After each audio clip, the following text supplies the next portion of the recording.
করে কে? আল্লাহ।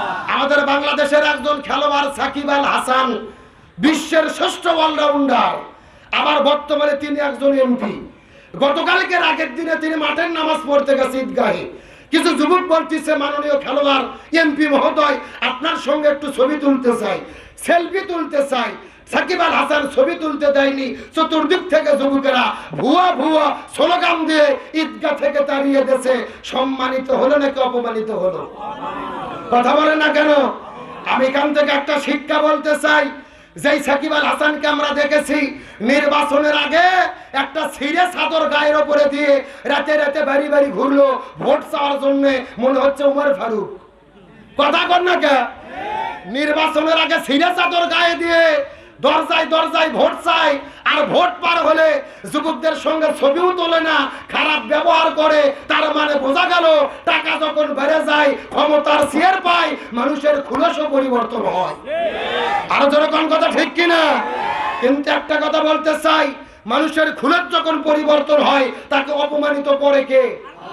শ্রেষ্ঠ অলরাউন্ডার তুমি ছিলে, সমস্ত মানুষেরা দলমত নির্বিশেষে তোমাকে ভালোবাসতো, কিন্তু তুমি এমপি হওয়ার পরে মানুষের সঙ্গে যেই ব্যবহার শুরু করেছো, আল্লাহ তোমাকে অপমানিত করেছে। আল্লাহ বুঝাইতে চায় ক্ষমতার অহংকার করো না। তার কারণ ক্ষমতা দেওয়ার মালিক কে? আল্লাহ। আবার অপমান করার মালিক কে? আল্লাহ। কিন্তু কিছু কিছু লোক ক্ষমতা পাওয়ার পরে মনে করে মুই কি হুনুরে, আসিলাম ধান হলাম খই, আরো দেন কতই হই। এইরকম একটা লোক ক্ষমতা পাওয়ার পরে 12 তলা বাসা করছে। জোরে বলেন কয় তালা? আগে কিন্তু সিঁড়ি দিয়ে হেঁটে হেঁটে হেঁটে হেঁটে ওঠা লাগতো, এখন কি দিয়ে ওঠে? লিফটে। ওই লোকটা 12 তলাতে লিফটে ওঠার পরে রাতের 9টার দিকে শুইছে। ওখানে শোয়ার পরে ল্যাপ কম্বল মুড়ি দিয়ে বলতিছে, আমাকে এখান থেকে নামাই কে?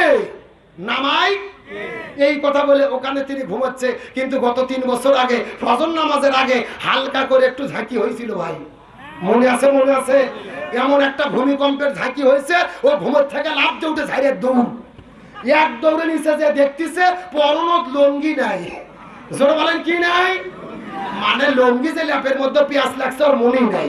তার মানে বোঝা গেল যেই আল্লাহ তাআলা 12 তলাতে উঠাতে পারে, আবার ওই আল্লাহ চাইলে ন্যাংটা করে নামাতে পারে। সুতরাং বলতে চাই, ক্ষমতার অহংকার করবেন না, ক্ষমতার বড়াই করবেন না। আল্লাহ যদি চাই আপনাদের 14 গোষ্ঠীকে ন্যাংটা করে নামাবে, আল্লাহর 2 সেকেন্ডের সময় লাগবে না। তাহলে আল্লাহ তাআলা কি বলতিছে ভুলে গেছেন নাকি?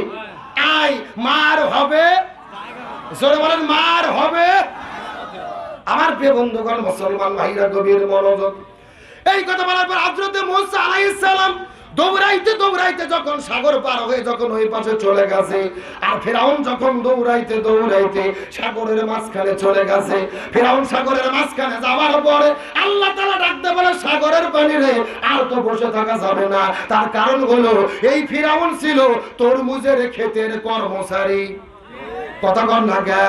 এই ফেরাউন ছিল তরমুজের ক্ষেতের কর্মচারী। সেখান থেকে হয়েছে মিশরের গোরস্থানের দারোয়ান। সেখান থেকে হয়েছে 2 নম্বর নির্বাচন করে প্রধানমন্ত্রী। কয় নম্বর?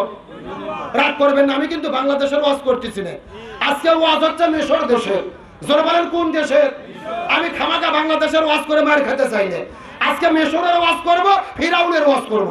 কিন্তু ফিরাউনের কথা শুনে আপনাদের শরীরে যেন চুলকানি না ওঠে। এইরকম একটা বুড়ো চাচা ফজর নামাজ পড়ার পরে চিন্তা করছে, 8টার দিকে যেহেতু ভোট, আমি আর রোজু নষ্ট করবো না, ফজরের রোজু দিয়ে 8টার দিকে যেয়ে ভোট দেবো। চাচা ফজরের রোজু আটকে তুই 8টার দিকে ভোট দিতে গেছে। যাওয়ার পরে চাচা দেখতেছে আর এক আল্লাহর ওলি এসে তাহাজ্জুদের নামাজ পড়ে কাম সেরে গেছে। বোঝা যায় চাচা গেছে ফজরের রোজু দিয়ে কাম করতে, আর ওরা তাহাজ্জুদের রোজু দিয়ে কাজ ছাড়ছে। অর্ধেক বললে বুদ্ধিমান বোঝে, পুরো বললে গাধাও বোঝে না। আমি মনে করি আজকে কোনো গাধা এখানে নাই, সব বুদ্ধিমান বসে আছে, আর বুদ্ধিমানদের জন্য ইশারাই যথেষ্ট। আরো জোরে কোন? তাহলে ফিরাউন কয় নম্বর ভোট করছে?